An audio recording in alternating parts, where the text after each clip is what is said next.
Jeff and Jeremy in the Morning podcast brought to you commercial free by another podcast. You've subscribed to ours, now subscribe to theirs. It's the Slow County Real Estate Podcast with Hal Swayze. When you're done with this, go listen to something that will actually enrich your life. California DRE 01111 In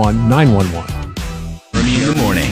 My dad used to drink the Hockey Night in Canada every Saturday. Like, it was a tradition. Like, if we had to go do something, we'd go to my auntie's. I was like, well, isn't Dad coming? Oh, it's Hockey Night in Canada. He gets the drink to it. I was like, whoa, I want that tradition when I get married. That's what it is, too. My mom always, she gets worried. She's like, because you're always around booze and this. She's like, you better watch it. You know, alcoholism. She goes, it's a disease. I was like, well, that has to be the best disease out there. Like, can you imagine if you just had a wheel and you were going to get a disease, you just spin a big wheel, you're like, holy man, come on, alcoholism. Woo, right on, alcoholism. Awesome. What'd you get? Flesh-eating disease. Holy, tough one. What's the side effects of that? Eats your flesh. Oh. I'm not trading. Get out of here. Where does it say side effects? I'll tell you. Where's my... Oh, yeah. Good time.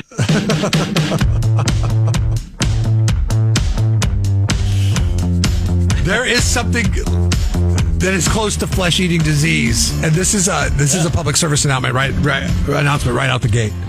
Have you heard of toasted skin syndrome? No, I have not.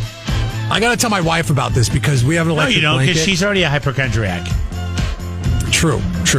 Good point. Or I don't know if she's Excellent a hypochondriac. She's just she does think that. She's worried about Oh, my gosh. Foot doctor the other day told her that she might have a fracture in her foot.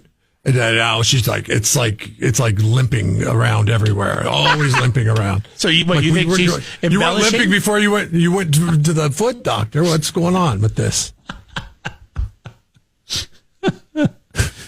Now that you might have a fracture, you might have a limp. Why don't you go get her a crutch or something? Say here, I did. I said, listen, my daughter bought crutches. She wanted crutches. And we're like, we're not buying you crutches as Aren't a toy. they about the same height? So yeah, they are. They are. They would work for her. She could use the crutches. I said, go grab her crutches. And she's like, I don't need those. And I was like, well, then you probably don't have a fractured foot.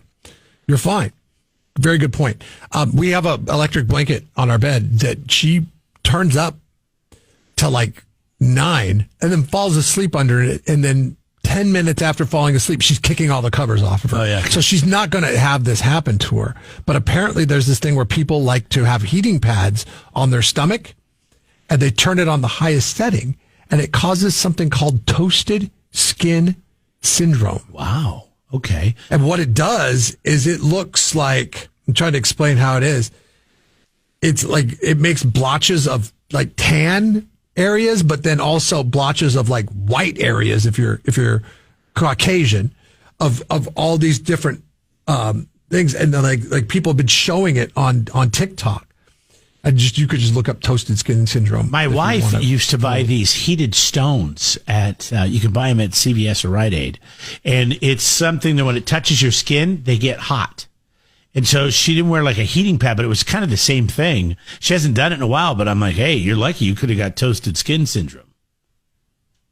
You know, did you know that was a thing? No, I'm just from what you said. I'm like, yeah, she was doing this all the time. And it's like this little sticky thing. You're supposed to put it on like a sore back or a sore muscle, and it puts heat into your muscle. This is the craziest thing, okay? Yeah. Because you think so it's for people that sit with a heating pad on their stomach for long periods of time. What about your back?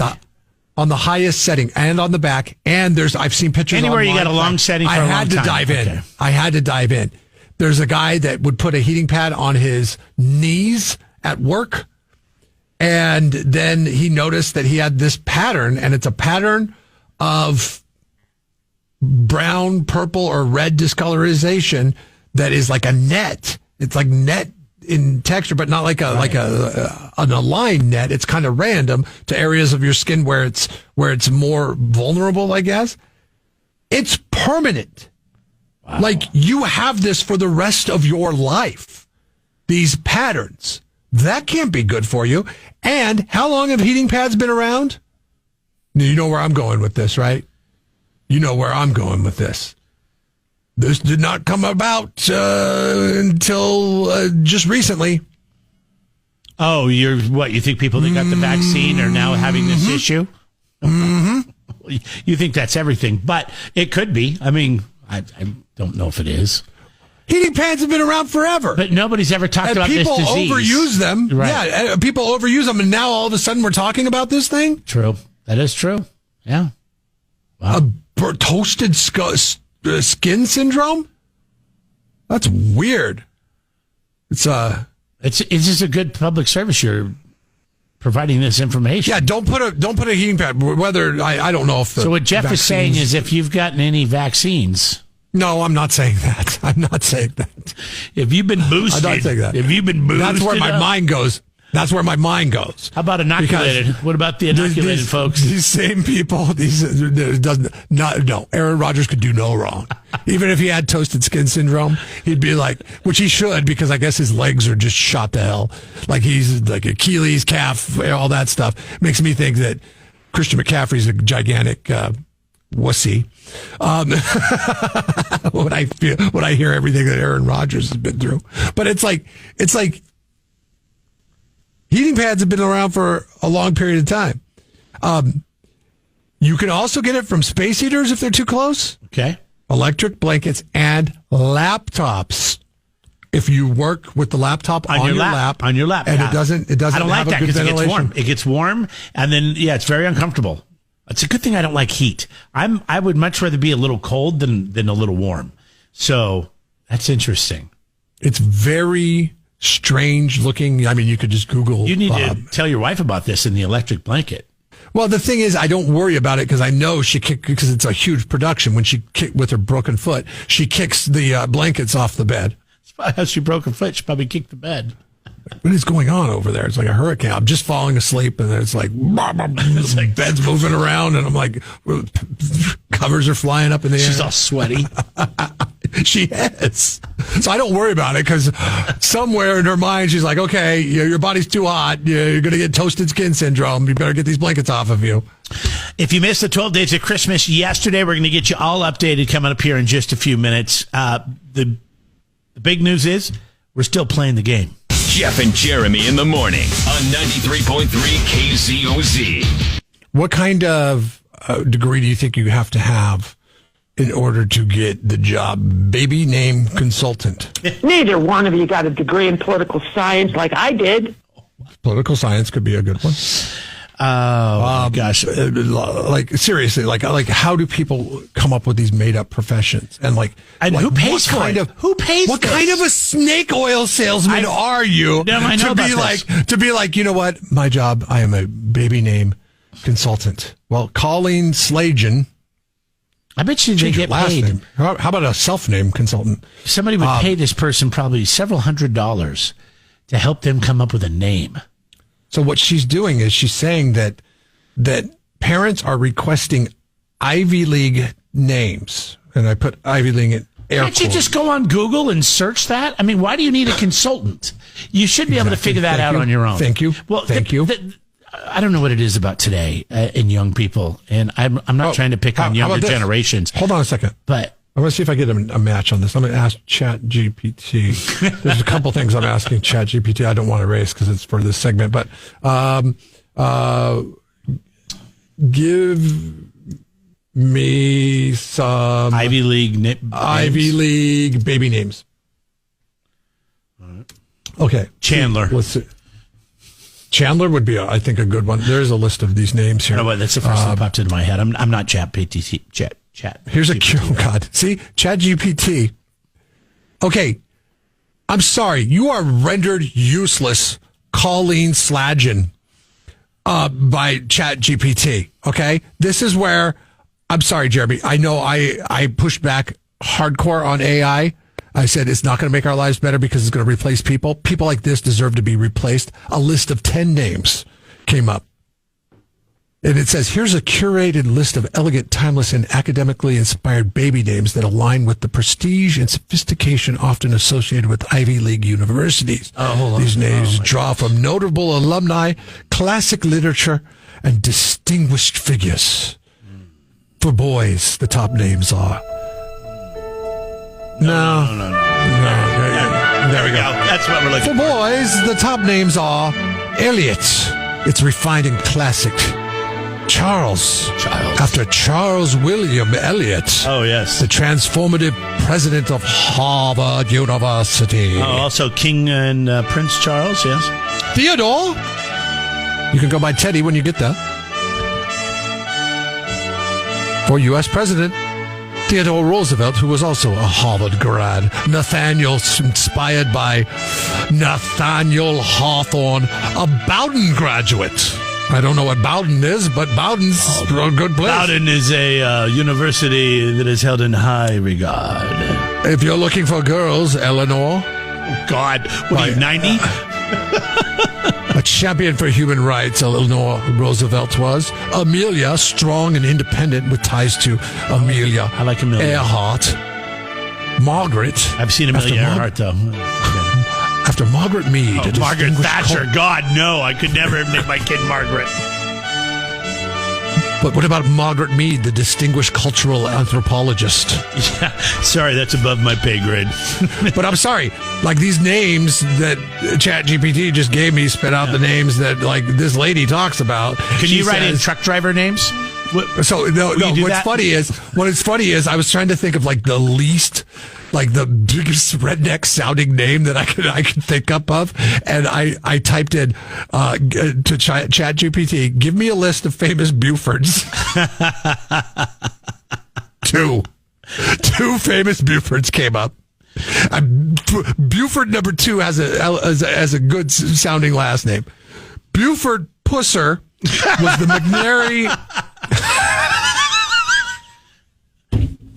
Like you can't. I'm sorry. Can you get into an Ivy League school with the name Buford? And how bad is it for colleges that the stereotype about colleges is you got to have the right name to get into our college? And I'm sorry, we just can't have any Bufords going to this school. You know what Buford's all about. He was the sheriff of McNairy County, Tennessee. He was famous for his efforts to combat organized crime. And his life inspired the movie Walking Tall and its secrets and its sequels, cementing his legacy as a symbol of justice and courage. I did not know that about Buford Pusser. Buford Ellington was a 2-term governor of Tennessee. So only people named Buford come from Tennessee. That's what I'm learning. Well, I'm sorry. You grew up in Tennessee. I'm sorry. You are not accepted to Harvard University. He contributed to public service, and he was a 2-term governor in the state of Tennessee. That's Buford Ellington. Did not say what school he went to. I guess that's something you can look up. But I can't believe that the names that she says to do, they're not. They didn't match the ChatGPT list that I got to. Brooks, Cooper, Vivian, or Georgina. Those are the names that people. Georgina? That is the advice that they are getting from this woman. Wow. Do you think your name, like I do think my name limits me just because of it makes association. You a simpleton? No, it makes me, I feel like my name, there's some scary individuals with the name Jeff. Oh, or Jeffrey. Dahmer? Like Jeffrey Dahmer? Yeah. No Jeremys. I don't know any Jeremys. There's famous Jeremys, except for the Pearl Jam song. You know, Jeremy was a school shooter. Was a school shooter. So that's not good. That's not good. That's not good connotation. That's why I hate Pearl Jam. Sorry, your name is Jeremy. We can't take the risk of having you go to our Ivy League school. Yeah, you might just blow up one day. We heard your radio show.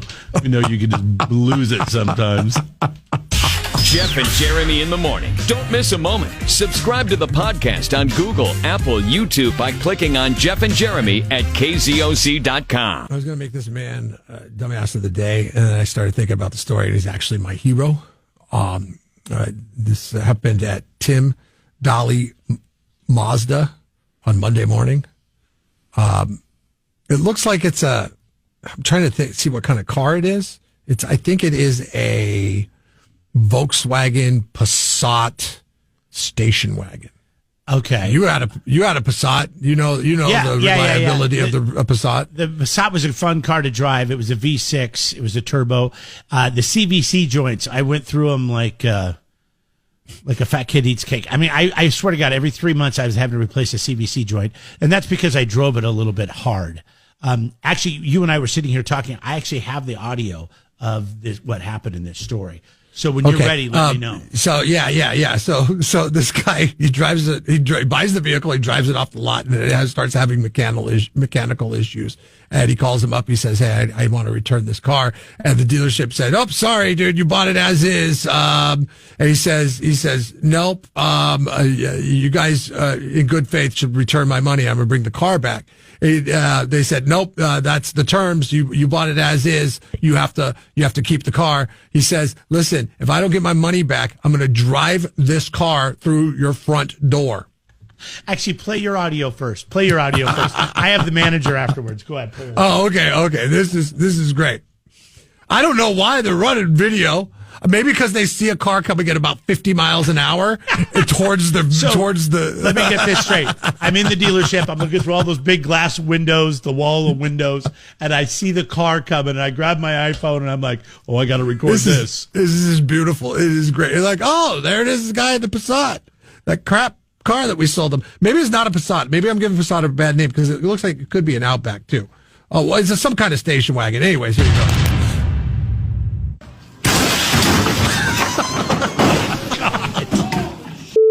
I want it, huh? I told you, mother. Whoa! He slammed He slammed the car door and walked back out the hole that he just made in the dealership. I told you, MFers, I am not messing around with this. And I was like, man, what a dumbass. But then I was thinking, dude, that guy can't be dumbass of the day, because you know what? We've all been there. We've all had it. We've all been fed up by some policy that they feel like they're getting over on us, and all we want to do is drive a car through a front window. Was he a short guy? No, but he's a fat guy.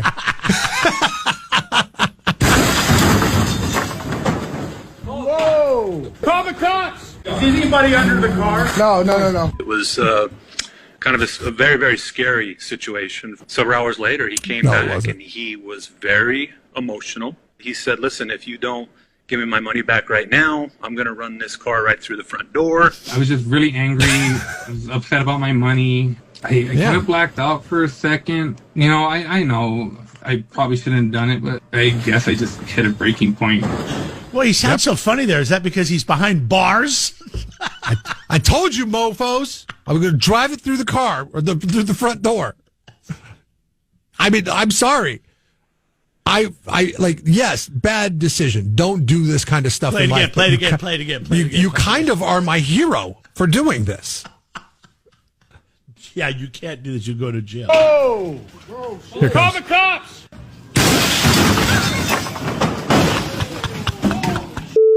I want it, huh? I told you, mother. Whoa! Call the cops! It was awesome. It was awesome because the way he slams the door on the car and then just walks off, like, that's it. I told you. No. I told you I was going to do this. I visualized all of that without you telling me. 93.3 KZOZ rocks. Jeff and Jeremy in the Morning podcast brought to you commercial free by another podcast. You've subscribed to ours, now subscribe to theirs. It's the Slow County Real Estate Podcast with Hal Swayze. When you're done with this, go listen to something that will actually enrich your life. California DRE 01111 911.